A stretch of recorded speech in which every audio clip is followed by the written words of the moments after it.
ወወልድ መንፈስ ቅዱስ አሐዱ አምላክ አሜን። የተወደዳችሁ ክቡራን አባቶች ካህናት፣ እንዲሁም ዲያቆናት፣ መዘምራን፣ የተወደዳችሁ የእግዚአብሔር ቤተሰቦች እንደምን ከረማችሁ? እንደምን ቆያችሁ? ሁላችንንም ለዚህ ዕለት ለዚህ ሰዓት በሰላም ጠብቆ ያደረሰን አምላካችን ስሙ ይክበር ይመስገን። እንደ እግዚአብሔር ፈቃድ ዛሬ ወደ ከጋብቻና ከቤተሰብ ጋር በተያያዘ ከመጽሐፍ ቅዱስ አንድ ክፍል አነብና ሁላችንንም የሚመክረን ሁላችንንም የሚመለከት አንድ ትምህርት እንማራለን። ሐዋርያው ቅዱስ ጳውሎስ በኤፌሶን መልእክቱ ምዕራፍ 5 ላይ ከቁጥር 21 ጀምሮ እስከ 33 ያለውን አነባዋለሁ። የሐዋርያው የቅዱስ ጳውሎስ መልእክት ምዕራፍ 5 ከቁጥር 21 ጀምሮ ያለውን አነበውና በዚሁ ላይ ጊዜያችንን እንጠቀማለን ማለት ነው። እንዲህ ይላል: ለእያንዳንዳችሁ በክርስቶስ ፍርሃት የተገዛችሁ ሁኑ። ሚስቶች ሆይ ለጌታ እንደምትገዙ ለባሎቻችሁ ተገዙ። ክርስቶስ ደግሞ የቤተ ክርስቲያን ራስ እንደሆነ እርሱም አካሉን የሚያድን እንደሆነ ባል የሚስት ራስ ነውና። ዳሩ ግን ቤተ ክርስቲያን ለክርስቶስ እንደምትገዛ እንዲሁ ሚስቶች ደግሞ በሁሉ ለባሎቻቸው ይገዙ። ባሎች ሆይ ክርስቶስ ደግሞ ቤተ ክርስቲያንን እንደወደዳት ሚስቶቻችሁን ውደዱ። በውሃ መታጠብና ከቃሉም ጋር አንጽቶ እንዲቀድሳት ስለ እርሷ ራሱን አሳልፎ ሰጠ። እድፈትም ወይንም የፊት መጨማደድ ወይም እንዲህ ያለ ነገር ሳይሆንባት ቅድስትና ያለ ነውር ትሆን ዘንድ ክብርት የሆነችን ቤተ ክርስቲያን ለራሱ እንዲያቀርብ ፈለገ። እንዲሁም ባሎች ደግሞ እንደ ገዛ ሥጋቸው አድርገው የገዛ ሚስቶቻቸውን ሊወዷቸው ይገባቸዋል። የገዛ ሚስቱን የሚወድ ራሱን ይወዳል። ማንም የገዛ ሥጋውን የሚጠላ ከቶ የለምና። ነገር ግን የአካል ብልቶች ስንሆን ክርስቶስ ደግሞ ለቤተ ክርስቲያን እንዳደረገላት ይመግበዋል ይንከባከበውማል። ስለዚህም ሰው አባቱንና እናቱን ይተዋል፣ ከሚስቱም ጋር ይተባበራል፣ ሁለቱም አንድ ሥጋ ይሆናሉ። ይህ ምስጢር ታላቅ ነው። እኔ ግን ይህንን ስለ ክርስቶስና ስለ ቤተ ክርስቲያን እላለሁ። ሆኖም ከእናንተ ደግሞ እያንዳንዱ የገዛ ሚስቱን እንዲህ እንደ ራሱ አድርጎ ይውደዳት፣ ሚስቱም ባሏን ትፍራ ይላል። ስለ ቃሉ የአምላካችን ስም ይክበር ይመስገን። መመሪያ ነው እዚህ ላይ ያለው። አንዳንዱ ለዘመናዊው ትውልድ ለዘመናዊው ሰው የማይሆን ትንሽ አይጣጣምም፣ እንዴት እንዲህ ተጻፈም የሚሉ ይኖራሉ። ነገር ግን ይሄ በመንፈስ ቅዱስ የተጻፈ የእግዚአብሔር ቃል ማንንም ለመውቀስ አይደለም፣ ሁሉንም ለማስተካከል የተጻፈ ነው። እንግዲህ ሐዋርያው ቅዱስ ጳውሎስ በኤፌሶን መልእክቱ ኤፌሶን በወቅቱ ዛሬ ኤፌሶን የምትባለዋ ቤተ ክርስቲያን በቱርክ ሀገር የምትገኝ ስፍራ ነች። ነገር ግን ይሄ መጽሐፍ የተጻፈበትን ዘመን ትንሽ እንዳስታውሳችሁ ስለሚያስፈልገን ለምን ተጻፈ፣ ለማን ተጻፈ የሚለውን እናያለን። ነገር ግን እንደ ዋና ሐሳብ እዚህ ውስጥ የምንይዘው ማንም ሰው በተለይ ለባሎች የተነገረውን ከቁጥር 28 ላይ እንዲህ ይላል: እንዲሁም ባሎች ደግሞ እንደገዛ ስጋቸው አድርገው የገዛ ሚስቶቻቸውን ይውደዱ ይልና ሊወዳቸው ይገባል ይልና የገዛ ሚስቱን የሚወድ ራሱን ይወዳል ይልና ማንም የገዛ ስጋውን የሚጠላ ከቶ የለም ይላል። የገዛ ስጋውን የሚጠላለን የለም። ይሄ ማሰሪያ ነው። ወደ ሐሳቡ ስንመጣ የኤፌሶን ቤተክርስቲያን ስትቋቋም በጥንቷ ቤተክርስቲያን ማለት ነው እንግዲህ ዘመን ሲቆጠር ወደ 2000 ዘመን ያለፈ ነው። አሁን እንኳ በእኛ አቆጣጠር 2025 በፈረንጆች በእኛ ደግሞ 18 2018 ሆነ ዘመን ከመጣ ማለትም ዘመነ ምህረት ከመጣ ማለት ነው። በዚያ ዘመን ዛሬ 2000 ዘመን የነበረው ትውልድ ጄኔሬሽን ዛሬ ካለው ጋራ ስናነጻጽረው በጣም የተራራቁ ነገሮች አሉ። የእግዚአብሔር ቃል ግን የዛኔም ይሰራል፣ አሁንም ይሰራል፣ ለወደፊቱም ይሰራል። እንዴት እንደሚሰራ ነው የምናየው። በዚያ ዘመን ስፍራው በግሪኮች ተይዞ ነበረ። ግሪኮ ሮማን ኢምፓየር ነው የሚባለው። ግሪኮች ይዘውት ነበር፣ ከዛ ሮማንስ ይዘውት ነበረ።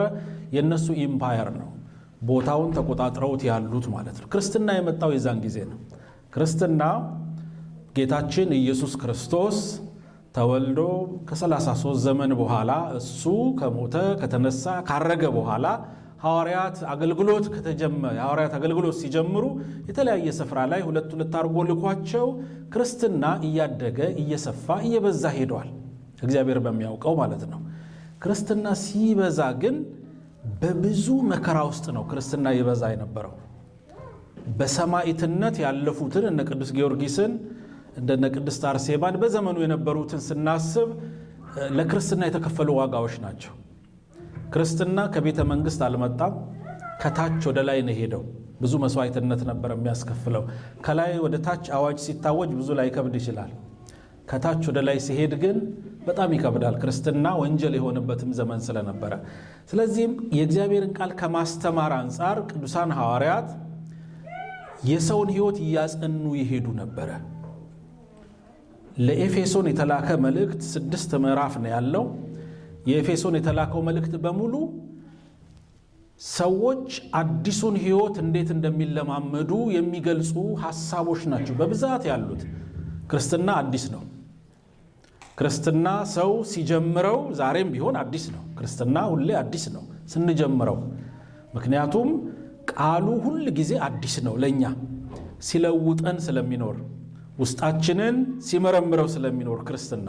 ስለዚህም በዚህ ሰዓት ላይ የእምነት ትምህርትን ማስተማር፣ ከዛ በኋላ ደግሞ የቤተ ክርስቲያን ዓላማ የእምነት ትምህርትን ወይም ደግሞ እግዚአብሔርን ስለማመን ማስተማር ብቻ ሳይሆን በዓለም ላይ እንዴት እንደምንኖር ስጋውያን ስለሆንን ያስተምረናል።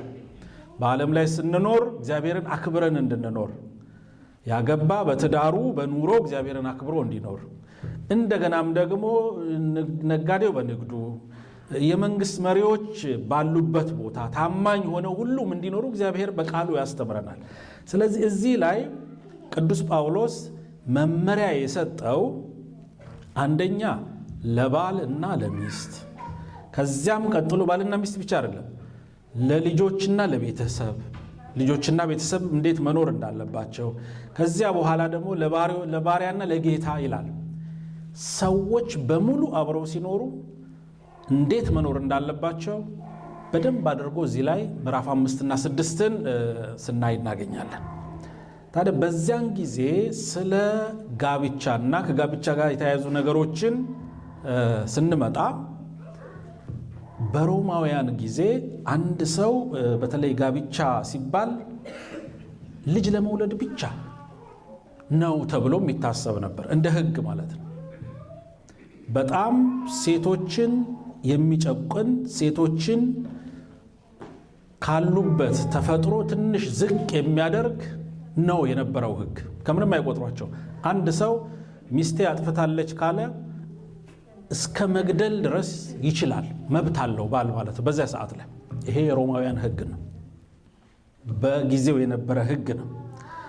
ያ ብቻ አይደለም፣ ባልየው ሌላ ቅምጥ ቢይዝም ችግር የለበትም፣ ያ እንደ ወንጀል አይታይም። ስለዚህ ብዙ ይኖራቸዋል፣ ከሚስታቸው ውጪም ሌላ ብዙ ይኖራቸዋል። በወቅቱ የነበረ ባህል። በዚህ ሶሳይቲ ውስጥ በዚህ እሳቤ ውስጥ ክርስትና መጣ። ክርስትናው ሲመጣ ፈተና ገጠመው። ክፉ የለመዱ ሰዎች ክርስትናውን ከመቃወም ውጪ ከነገስታት ጀምሮ ማለት ነው አማራጭ አልነበራቸውምና ክርስትናውን ይቃወሙ ነበር። በዚያ ጊዜ ቅዱስ ጳውሎስ ክርስቲያኖች እንደ ቤተሰብ እንዴት መኖር እንዳለባቸው የእያንዳንዱን በተለይ የባልና የሚስትን ወንድና ሴት በእግዚአብሔር ፊት እኩል እንደነበሩ የከበሩ እንደሆኑ እግዚአብሔር ሁለቱንም በክብር እንደጠራቸው የሚገልጽ ስለሆነ መጀመሪያ በእነሱ ጀመረ። በዚህ ሰዓትም የእነሱን ብቻ ነው የምናየው፣ ሌላውን አይደለም። ሲጀምር ሁሉም ሰው የማይስማማበት ይመስላል። ግን ባል ሚስት ለባል እንድትገዛ፣ ባል ሚስትን እንድትወድ እዚህ ላይ ያለው እሳቤ ምን እንደሆነ ምን ለማለት እንደተፈለገ እኛም ለመግለጽ ስለምወድ እዚህ ላይ እንደተጻፈውና ወይም ደግሞ በድፍኑ እንደምንወስደው አይደለም። የባልና የሚስትን ነገር ሲናገር ከቤተ ክርስቲያንና ከክርስቶስ ጋር እያነጻጸረ ይናገራል። አሁን የባልና ሚስትን ነገር እንተውና የቤተ ክርስቲያንና የክርስቶስን ግንኙነት ነው የምናየው መጀመሪያ። ምክንያቱም በዛ ሞዴል ያስቀመጠው የሚነጻጸረውም በዛ ነው። ክርስቶስ ለቤተ ክርስቲያን ያደረገውን ነገር ስናስብ ቤተ ክርስቲያን ስንል እኛንም ጭምር ነው። ክርስቶስ ምንድነው ያደረገልን? ስለኛ ሞተ። ታላቁ ፍቅሩን በመስቀል ላይ ገለጠ። ደሙን አፈሰሰ፣ ስጋውን ቆረሰ፣ ኃጢአታችንን ይቅር አለን። ታላቁን ፍቅሩን የገለጸው ለሰው ልጅ ቤተ ክርስቲያንን የወደደው እስከ ሞት ድረስ ነው። እስከ ሞት ድረስ ስንል ሞት ብቻ አይደለም፣ ወደ ሞት የሚወስደው መንገድ ምን እንደሚመስል በሰሞነ ሕማማት የሚነገረውን እንሰማለን። ወደ ሞት የወሰደው መንገድ ግርፋቱ፣ መንገላታቱ፣ መከራው እየደረሰበት መውደቁ፣ መነሳቱ፣ ይሄ ሁሉ ወደ ሞት እስኪደርስ የነበረው ዋጋ ለቤተ ክርስቲያን ነው። እንዴት እንደወደዳት ቤተ ክርስቲያንን ሊያድናት፣ አዲስ ሊያደርጋት፣ በደሙ ሊያጥባት፣ እንደገና ከሞት ወደ ሕይወት ሊያሸጋግራት ክርስቶስ መጣ። ክርስቶስ ቤተ ክርስቲያንን የወደደው እስከ ሞት ድረስ ነው። ያ እሳቤ መጀመሪያ በአእምሮአችን ውስጥ ቁጭ ካላለ በስተቀር ስለ ዛሬው ስለ ጋብቻ ሕይወት ልናስብ አንችልም። ቅዱስ ጳውሎስ በትክክል ፊት ለፊት ላይ ያኖረው የባልና የሚስትን ነገር ከቤተ ክርስቲያንና ከክርስቶስ ፍቅር ጋር ነው። እንዲህ ነው ያለው፣ እድፈት ወይም የፊት መጨማደድ ወይም እንዲህ ያለ ነገር ሳይኖርባት ቅድስትና ያለ ነውር ትሆን ዘንድ ክብርት የሆነችን ቤተ ክርስቲያን ለራሱ እንዲያቀርብ ፈለገ። ቅድስት እንድትሆን ቤተ ክርስቲያን ንጽሕት እንድትሆን ከእድፈቷ እንደገና አዲስ እንድትሆን አደረገ ክርስቶስ። ስለዚህም እንዲሁም ይልና ወደ ባሎች ይሄዳል፣ ወደ ሚስቶች ይሄዳል። ከቁጥር 22 ላይ ክርስቶስ ደግሞ ቤተ ክርስቲያንን ክርስቶስ ይላል ደግሞ የቤተ ክርስቲያን ራስ እንደሆነ እርሱ አካሉን የሚያድን እንደሆነ ባል የሚስት ራስ ነውና፣ ሚስቶች ሆይ ለጌታ እንደምትገዙ ለባሎቻችሁ ተገዙ ይላል። ሚስት ለባል ትገዛ ይላል። ባል ለሚስት ይገዛ አይልም። ለምን? ራስ አንድ ነው። ቤት ውስጥ ሁለት ራስ መኖር የለበትም አይደለም እንዴ? አንድ ራስ ነው መኖር ያለበት። ሁለት ራስ ከሆነ ይጋጫል፣ አይቻልም። በተፈጥሮም ለማለት ነው። ያም ብቻ አይደለም፣ የባል ራስን ደግሞ ክርስቶስ የባል ራስ ነው ብሎ ደግሞ አስቀመጠ። ክርስቶስ የበላይ ነው፣ ከዛ በኋላ ባል የበታች ነው፣ ከዛ ደግሞ ሚስት ደግሞ ከዛ በታች ነች ብሎ ተናገረ። ይሄ ማለት የማበላለጥ ጉዳይ አንዱ ለአንዱ ወይም ደግሞ ማለት ሚስት ለባል ትሸነፍ የበታች ትሁን ማለት እንዳልሆነ እዚህ ላይ እንድናይ ነው። ይሄ ጉዳይ የሚሰራው ባል የሚስት ራስ ነው፣ ሚስት ደግሞ ለባል ትገዛለት ስንል ባል ክርስቶስን የሚመስል ከሆነ ነው። ሚስት ደግሞ ቤተክርስቲያንን የምትመስል ከሆነ ነው። ጉዳዩ የሚሰራው በቤተክርስቲያንና በክርስቶስ ሚዛን ነው። አሁን እዚህ ላይ ሚዛኑ እዛ ላይ ነው ያለው።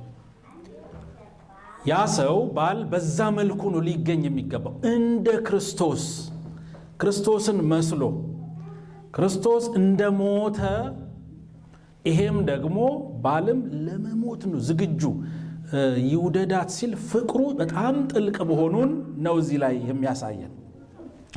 እንግዲህ አንድነታቸው የባልና የሚስት አንድነት እንደ ቤተ ክርስቲያንና እንደ ክርስቶስ አንድነት እንዲታይ ነው መጀመሪያ ሐሳቤው እዚህ ላይ ያለው ሐሳቤ። ስለዚህም ምንድነው የሚለው ራስን ስለመስጠት ሲናገር ሚስት ለባል ትገዛ ሲል በፈቃደኝነት ነው። በፈቃደኝነት ባልን በማክበር ማለት ነው። ፈቃደኝነት እዛ ውስጥ አለ። ባልን ለመርዳት ትገዛ ማለት ሌላ አይደለም፣ ታግዘው ትርዳው ማለት ነው። በቦታው ላይ ሆና ማለት ነው፣ እሱ በሚፈልገው ነገር ሁሉ። ምክንያቱም ወደ ጥንተ ተፈጥሮ ነው የሚወስደን። መጀመሪያ አዳምና ሔዋን ከተፈጠሩ በኋላ ለነሱ የተሰጠው ዝርዝሩን ስለምታውቁት በኦሪት ዘፍጥረት ምዕራፍ 2 ላይ ከቁጥር 24 ጀምሮ ያለው ባል እና ስለሚስት ስለ ባልና ስለሚስት ሲናገር አዳም እሷ አካሌ ናት ብሎ ተናግሯል። ምክንያቱም ከጎኑ እንደተገኘች ስለሚያውቅ አካሉ እንደሆነ ስያሜም ሰጥቷታል። ሴት ትባል ብሎ ስያሜውን ሰጥቷታል። ስለዚህም ሰው እናትና አባቱን ይተዋል፣ ከሚስቱ ጋር ይተባበራል፣ ሁለቱም አንድ ስጋ ይሆናሉ ይላል። አንድ ስጋ ይሆናሉ፣ አይለያዩም ይላል። ይሄ የአንድነት ጉዳይ ስላለ ሚስትም በዚህ እሳቤ ውስጥ ነው ያለችው፣ ትረዳዋለች። እሱ የበላይ ነው ሲባል እንደ ክርስቶስ ሆኖ ምን ያደርጋል? ባል ራስ ነው ሲባል ራስነት የማገልገል ስልጣን ነው። ማገልገል ክርስቶስ በዚህ ዓለም ላይ ሰው ሆኖ በመጣ ጊዜ ምንድነው ያለው? በወንጌል አንድ የወንጌል ክፍል አለ። በማቴዎስ ወንጌል ላይ በማርቆስ ወንጌል ላይ ነው። አዎ የሰው ልጅ ማርቆስ 10:45 ላይ ነው ሊያገለግል ለብዙዎችም ቤዛ ሊሆን ማለት ነው የራሱን ሕይወት ሊሰጥ መጣ ነው። የሰው ልጅ ሊያገለግል መጣ። ክርስቶስን ነው የሚለው። አገልጋይ ሆኖ ነው የመጣው። ራስነት አገልጋይነት ማለት ነው። ማገልገል፣ ዝቅ ብሎ ማገልገል፣ በትህትና ማገልገል ማለት ነው። ሁልጊዜ በተግባር ፍቅርን መግለጽ ማለት ነው። ገሌ ራስ ነው ሲባል ሚስቱን ይጠብቃል፣ ይንከባከባል፣ የሚፈለገውን ነገር ሁሉ ያደርግላታል ማለት ነው። በዛ ሐሳቤ ውስጥ ነው። ምክንያቱም ክርስቶስ ለቤተ ክርስቲያን ያደረገውን ነገር ስናስብ ክርስቶስ ቤተ ክርስቲያንን መውደድ ብቻ ሳይሆን መውደዱን በተግባር እንደገለጸ እናያለን። በተግባር ፍቅሩን ገለጸ ነው ክርስቶስ። ስለዚህም ያ የራስነት ወይም ደግሞ የበላይ ነው ሲባል በፍጹም በዚህ ዘመን የቃላት ጉዳይ የሚወሰድ ሳይሆን የማገልገል ስልጣን፣ ዝቅ ብሎ የሚገባውን ነገር ለሚስቱ የማድረግ ጉዳይ ካልሆነ በስተቀር በሌላ ሐሳብ አይወሰድም ነው። እሷም ደግሞ የበታች ነች ማለት አይደለም። እሷም ለሚስት የሚገባውን ታደርጋለች። ሚስትን ምንድነው ያላት? ሚስት ለባል ምን ትሁን ይላል? አንደኛ ትፍራው የሚል እናገኛለን መጨረሻ ላይ። ሁለተኛ ደግሞ ታክብረው የሚል እናገኛለን። እሱ ግን ይውደዳት፣ ውደዳት ነው የተባለው። እንግዲህ ይሄ ሁሉ በውስጡ ወንዶች የሚፈልጉትን እግዚአብሔር የሚፈልገውን ነገር ነው የሚያሳየንና ክብር ከምንም ነገር በላይ ክብር ሁሉን ጠቅልሎ የያዘ ነው። ፍቅርንም የያዘ ነው። መልካም ነገርን ሁሉ በውስጡ የያዘ ነውና ታክብረው ይላል። መጀመሪያ ሲጀመር ሚስት ብሎ ይጀምርና ሚስት ከዛ በኋላ ደግሞ ባል ብሎ ይጀምራል ይላል። ለምንድን ነው ባልን ያላስቀደመው ብለው አንዳንዶች ሲከራከሩ መጀመሪያ ሰይጣን የመጣው ወደ ሚስት ነበር። ሰይጣን በኦሪት ዘፍጥረት ምዕራፍ 3 ላይ መጀመሪያ በእባብ ተመስሎ ለማሳት የመጣው ወደ እሷ ነበር የመጣው።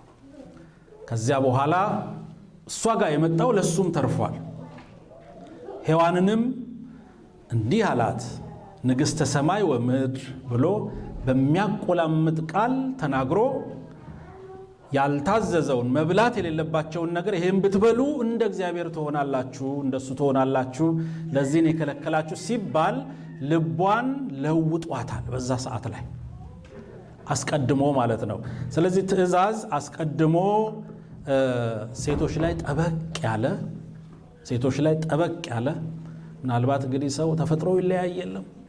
እኛ አንድ ሆነን በእግዚአብሔር ፊት እንፈጠር እንጂ ተፈጥሯችን ይለያያል። ይሄ በተፈጥሯችን ምክንያት የሚሰጡ ነገሮች ናቸውና ከሔዋን ጀመረ ማለት ነው። ከሴቷ ጀመረ። ሚስትም ብሎ ሚስትን መናገር ጀመረ። ከዛ በኋላ ነው ባልን መናገር የጀመረው። በዚህ ምክንያት ነው ይላል ክርስቶስ ይላል። ዳሩ ግን ቤተ ክርስቲያን ለክርስቶስ እንደምትገዛ እንዲሁ ሚስቶች ደግሞ ሁሉ ለባሎቻቸው ይገዙ ይላል።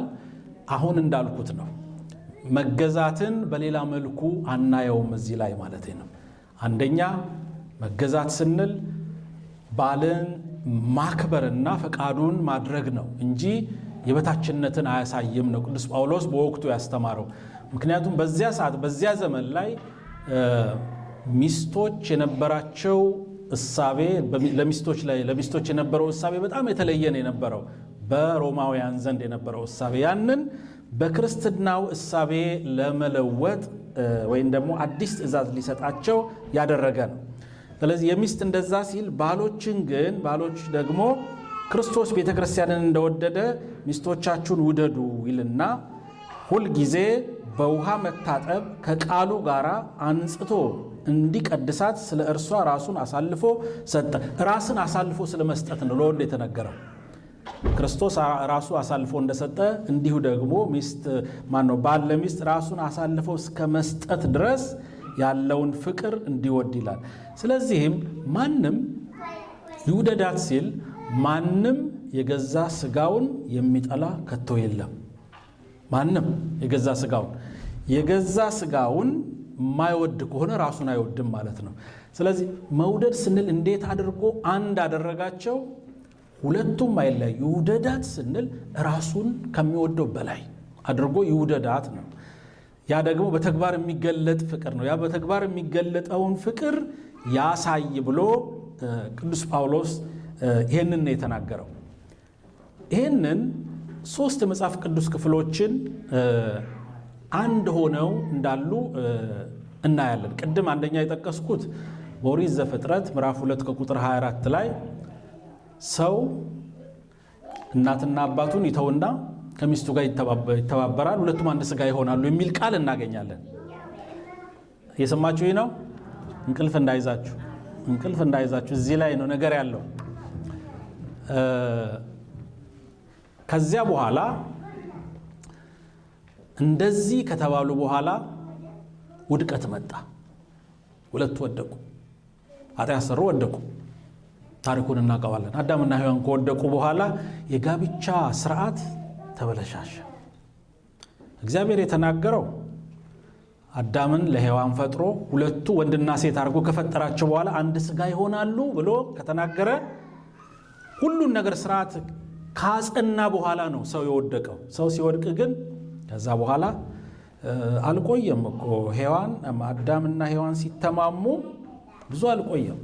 የነበረው ፍቅር ተንዶ እሷ ናት እንዲያደረገችኝ ሲል እሱም ደግሞ በውስጡ የነበረውን ቅሬታ በትክክል በሴቷ ላይ የነበረውን ቅሬታ መግለጽ ሲጀምር ያው ትዳር ውስጥ የሆነ ነገር ገባ፣ ነፋስ ገባ። ነፋሱ በጣም እየሰፋ ሄደ ማለት ነው። በትውልዱ ዘመን ሁሉ በዘመነ ብሉይ ኪዳን የጋብቻ ህይወት በጣም አስቸጋሪ ነው የነበረው። ከአባቶቻችን ከነ አብርሃም፣ ከነ ይስሐቅ፣ ከነ ያዕቆብ፣ ከነ ቅዱስ ዳዊት የእያንዳንዳቸውን ጋብቻ ስናይ በጣም መከራ የበዛበት ነው የነበረው። ብዙ ውጣ ውረድ የነበረበት፣ በጣም ቀላል አልነበረም። የሚወጡበት የሚወርዱበት በዘመነ ብሉይ ኪዳን በጣም አስቸጋሪ ነበር። ያ ማለት የእግዚአብሔር ህግ ተለወጠ ማለት አይደለም። ህጉ ጽኑ ነው የነበረው። ታዲያ በዘመነ ሐዲስ ኪዳን መድኃኒታችን ኢየሱስ ክርስቶስ ሰው ሆኖ ሲመጣ የሆነ ጊዜ ይህንን በማቴዎስ ወንጌል ምዕራፍ 19 እናገኘዋለን። ፈሪሳውያን ተሰበሰቡና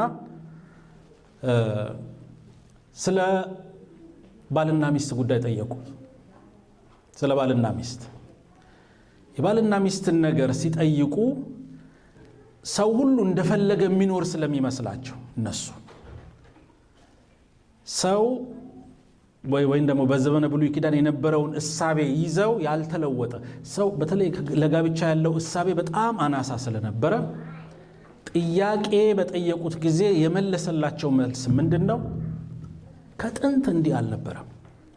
ስለ ፍቺ ነው። ሰው እንደፈለገ ሚስቱን ይፈታ ዘንድ ተፈቅዶለታል። በዚያ ሰዓት ላይ ሲፈታ ደግሞ የፍቺዋን ደብዳቤ እንደዚህ አድርጎ ይስጣት ይላል ብሎ ሲናገር ከጥንት እንዲህ አልነበረም። ከጥንት ምን ነበረ? ሁለቱም አንድ ስጋ ይሆናሉ። ሰው እናትና አባቱን ይተዋል፣ ከሚስቱም ጋር ይተባበራል፣ ሁለቱም አንድ ስጋ ይሆናሉ ነው። ከጥንት ይሄ ነው የነበረው አለ ጌታችን። ከድሮ የነበረውን የእግዚአብሔርን ሐሳብ አጸና ነው። እግዚአብሔር ቤተሰቦች የእግዚአብሔርን ሐሳብ ማንም ሊለውጥ አይችልም፣ ማንም ሊያሻሽለው አይችልም። ያለውን በፈለገ ጊዜ ያደርገዋል። ክብር ምስጋና ለአምላካችን ይሁን። የሱን ሐሳብ የሚቃወም እንኳ ቢኖር ምናልባት ለጊዜው ነው። ለጋብቻ ምንም አይነት ዴፊኒሽን ቢወጣ በዓለም ላይ እግዚአብሔር ከተናገረው ውጪ ሊሆን የሚችል አንዳችም ነገር የለም። እውነት እሱ ብቻ ነው። ወንድና ሴትን ፈጠረ ነው የሚለው። ወንድና ወንድን አላገናኘም፣ ሴትና ሴትን አላገናኘም። ወንድና ሴትን ፈጥሮ ያገናኘው ማን ነው? ራሱ አምላካችን ራሱ። ይሄ ጉዳይ አይለወጥም። ሰዎች ኃጢአት በበዛበት ጊዜ ልክ በሰዶም ዘመንም ሰዶማውያን ይህንን አድርገዋል፣ በዘመነ ብሉይ ኪዳን ማለት ነው። ነገር ግን እንዴት እንደተቀሰፉ እግዚአብሔር ያንን ሕይወት እንዴት እንደጠላው እናያለን። አሁን ግን ጌታችን ከድሮ እንዲህ አልነበረም። እንዴት ነው የነበረው ታዲያ? የነበረውማ ሁለቱም አንድ ስጋ ይሆናሉ። በፍጹም አንድ ስጋ ከሆኑ በኋላ ማንም አይለያቸው አለ። ቅዱስ ጳውሎስ ጋር ደግሞ እንምጣ፣ አሁን እዚህ በማነበው ትምህርት ላይ ማለት ነው። ከዛ በፊት ግን ጌታችን ኢየሱስ ክርስቶስ ያን ብቻ አይደለም ያደረገው። በሰርግ ቤት እንደተገኘ በቃና ዘገሊላ ሰርግ ቤት ሄዶ የመጀመሪያውን ተአምር የፈጸመው ሰርግ ቤት ገብቶ ጋብቻውን በመባረክ ያ ዛሬ የቤተ ክርስቲያን ምሳሌ የሆነው ጋብቻ የቃና ዘገሊላ ጋብቻ ነው። ከማጋነ ሄደው ከእናቱ ከቅድስት ድንግል ማርያም ጋር፣ ከማጋነ ሄደው ከደቀ መዛሙርቱ ጋር ከሚወዱት ጋር አንድ ላይ ሆኖ ከእናቱ ጋር ሆኖ ጋብቻ ቤት ላይ ተሳተፈ። ይህ አስገራሚ ነው። እነዛ ሰዎች ዘመድ ሊሆኑ ይችላሉ፣ የቅርብ ሰዎች ሊሆኑ ይችላሉ። ነገር ግን መርጦ እዛ ቦታ ላይ መገኘቱ ጋብቻ ትልቅ ትርጉም አለው ነው፣ ትልቅ ስፍራ አለው ነው። ከፍጥረት ጋራ ማለት ነው። እግዚአብሔር ፍጥረትን ሲፈጥር የተፈጠረ ትልቁ ኢንስቲትዩሽን ጋብቻ ነው፣ የመጀመሪያው ማለት ነው፣ ከሁሉ በላይ። ስለዚህ እግዚአብሔር ያከበረው፣ እግዚአብሔር ሰው የሚገኝበት፣ ሰውን የመሰለ ሰው በእግዚአብሔር አምሳል ላይ የተፈጠረው ያ የሚገኘው በጋብቻ ውስጥ ነው። ሌላውን ነገር እግዚአብሔር ሊሽር ነው የነበረው። ስለዚህም ጌታችን ኢየሱስ ክርስቶስ እንደዚህ እንዳከበረ ጋብቻን እናያለን። አሁን ጌታችን ካረገ በኋላ ሐዋርያት ከሄዱ በኋላ እነ ቅዱስ ጳውሎስ ሲያስተምሩ አሁን ያንኑ ሲደግሙት እናያለን። አሁን ሁለት ቦታ ጠቅሻለሁ። አንደኛ ዘፍጥረት 2:24 ላይ ነበረውን፣ አሁን ደግሞ በማቴዎስ ወንጌል ምዕራፍ 19 ላይ ያለውን ከቁጥር 6 ላይ ያለውን፣ ከዛ በኋላ አሁን በኤፌሶን መልእክቱ ቅዱስ ጳውሎስ ምዕራፍ 5 ላይ ከቁጥር 32 ላይ ተናገረውን 32-33 ላይ። ስለዚህም 31 ጀምሮ ስለዚህም ሰው አባቱንና እናቱን ይተዋል ከሚስቱም ጋር ይተባበራል ሁለቱም አንድ ሥጋ ይሆናሉ። ቅዱስ ጳውሎስ ከየት አመጣው? ይህን ትምህርት የነበረ ትምህርት ነው። ከጌታችን ከኢየሱስ ክርስቶስ ያገኘው ትምህርት ነው። አሁንም ደግሞ እሱ የሚያስተምረው ይሄንኑ ነው ማለት ነው። ስለዚህ የነበረውን ለማጽናት ያ የነበረው ከሰው ተፈጥሮ ጋር በሚስማማ መልኩ ሰው ከእግዚአብሔር ሳይለይ እንዲኖር እግዚአብሔር ስላደረገ ሰው ከእግዚአብሔር ሳይለይ መኖር አለበት። ከአምላኩ ሲለይ ከሁሉ ይለያልና። ስለዚህ የጋብቻ እሳቤው ትልቁ ዓላማው ምንድነው? ሰው ከአምላኩ ከእግዚአብሔር ሳይለይ መኖር ነው። ቅድም የወንድን ሐሳብ ወይም ደግሞ የወንድን ኃላፊነት የሴትን ኃላፊነት ሲናገር የወንድም የሴትም ኃላፊነት የሚሰራው ሁለቱም በትክክለኛው መስመር ላይ ሲሆኑ ነው። ሐሳዊው መሲህ ይመጣል ተብሎ ይታሰባል አይደለም? ይታሰባል ብቻ ሳይሆን ይመጣል። ሐሳዊው መሲህ ሐሰተኛው ክርስቶስ ነው አይደለም እንዴ? ክርስቶስ አይደለም ሐሰተኛው። እንደገና ደግሞ ስተት የሚያስተምሩ በቤተ ክርስቲያን ስም የተቋቋሙ ደግሞ በጣም ብዙ አሉ አይደለም? በዓለም ላይ አሉ። ሐሳዊው መሲህና ሐሰተኛው ቤተ ክርስቲያን አንድ ላይ ቢጣመሩ ምን ሊያመጡ እንደሚችሉ ሊፋጁም ይችላሉ። በጣም ክፉ ነገር ከነሱ ሊበቅልም ይችላል። ስለዛ አይደለም የምናወራው።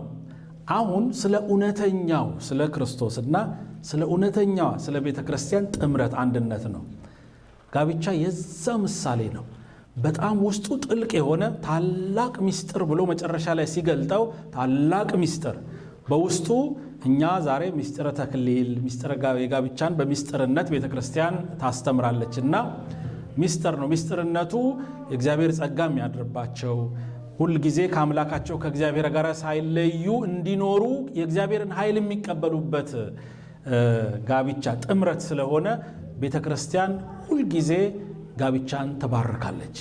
ባርካ ልክ ክርስቶስ እና ቤተ ክርስቲያን እንደተዋደዱ አንድ እንደሆኑ ባልና ሚስት አንድ ሆነው እንዲሄዱ ቤተ ክርስቲያን ታደርጋለች። ዛሬም ማለት ነው። ይሄንን ያላሳጠን አምላካችን ስሙ ይክበር ይመስገን። ይሄንን የምዘረዝርላችሁ እንደው ጥያቄ እንድታነሱ አይደለም። የእግዚአብሔር ቃል ይሄንን ይመስላል እላችሁ ነው። ነገር ግን የጋብቻ ሕይወት በጣም ብዙ ውጣ ውረድ ያለበት ሕይወት ነውና ሁል ጊዜ ትክክለኛውንና የነበረውን ትምህርት እያሰብን እግዚአብሔር አምላክ እንዴት እንደወደደን እያሰብን በፍቅር አብሮ መኖር መቻለን እንድንለማመድ ያስፈልጋል። ለዚህ ደግሞ ዛሬ ቤተክርስቲያን ይሄንን ስራ ልትሰራ ይገባል። ቤተክርስቲያን ጋብቻ ሲበላሽ፣ ችግር ሲፈጠርበት፣ ፍቺ ሲበዛ፣ የተለያዩ ነገሮች ሲበዙ ማስተማር ብቻ ነው። ማስተማር ነው የሚጠበቅብን። ሌላ የምናደርገው ነገር የለም። አንድ የመጨረሻ ሐሳብ ልጥቀስላችሁ። መጽሐፍ ቅዱስ ላይ በትንቢተ ሚልክያስ ላይ ስለ ጋብቻ ስለ ፍቺ በጣም በሰፊው በተለይ በምዕራፍ 2 ላይ የእስራኤልንና የአይሁድን የእስራኤልንና የእግዚአብሔርን ልክ አንድነት በጋብቻ መልኩ ይገልጸዋል። ታዲያ ፍቺንም እዛ ላይ ይናገራል። ፈትቼሻለሁም ይላታል። ምክንያቱም ከእግዚአብሔር ከአምላኳ ስትለይ ይተዋታል። መፈታት ማለት መተው ማለት ነው። በዚያ ሰዓት ላይ ያ ብቻ ሳይሆን እውነተኛ ጋብቻዎችም በጣም ይፈርሱ ነበር። በጣም ጋብቻ ላይ ችግር ተፈጥሮ ነበርና ለምንድነው የሚል ሐሳብ የመጽሐፍ ቅዱስ ምሁራን ሲናገሩ በዚያ ዘመን ቤተ ክርስቲያን እንግዲህ ቤተ እግዚአብሔር ማለት ነው ካህናት ስለ ጋብቻ አያስተምሩም ነበር። ስለማያስተምሩ ሰው ስቶ ሄዶ ነበር፣ ለቆ ሄዶ ነበር፣ እንደፈለገ ይኖር ነበር። ከእግዚአብሔር ጋር ተጣሉ። ከዚያ በኋላ እግዚአብሔር ተቆጣ። የተለያዩ መልእክቶችን በነቢያት ይዞ መጣ። ዛሬ ቤተ ክርስቲያን ማስተማር ካቆመች ሁሉ ነገር ይበላሻል። ሁሉ ነገር መስመር ይስታል። የነበረውን ያለውን ትምህርት አጽንታ ማስተማር አለባት። እናንተ መስማት አለባችሁ። የምትጠይቁትን ነገር ሁሉ መጠየቅ አለባችሁ። በጣም ብዙ የሚነሱ ጥያቄዎች አሉ ዛሬ። ነገር ግን አንድና አንድ ባልና ሚስት አንድ ሆነው የሚኖሩበትን ጋብቻ ቤተ ክርስቲያን ያንን ቤተሰብ እንደው እስከ መጨረሻው ድረስ ጸንቶ እንዲኖር ዛሬም ታስተምራለችና እኛም ቤተክርስቲያን ይሄንን አጽንታ ትምህርቱ እንድትቀጥል ቤተክርስቲያንን እንደው ልናበረታታ ያስፈልጋል። ቤተክርስቲያንም ስራውን መቀጠል አለባት። እግዚአብሔር አምላካችን ሁላችንንም በአንድነት ይጠብቀን። የገዛ ስጋውን የሚጠላ የለም አይደለም። የገዛ ስጋውን የሚወድ ማለት ነው ሚስትን የሚወድና ባሎች እንደዛ ነው የምታስቡት። ራስን መጥላት ነው ሚስትን መጥላት፣ ራስን መጥላት ነው ሚስትን መተው፣ ራስን መተው ነው እንደማለት ነው። ሚስቶችም እንደዛው ባልን አክብሮ አንድ ላይ በአንድነት እንደ እግዚአብሔር ቃል እንደ ፈቃዱ መኖር ይገባል የሚል ነው የዛሬ ሐሳብ፣ የዛሬ ትምህርት። እግዚአብሔር ይርዳን፣ ምሕረቱን ያብዛልን። የቤተሰብን እሳቤ ሁሉ ነገር ዘርዝሮ ያስቀመጠልን ቅዱስ ጳውሎስ በረከቱ ይደርብን።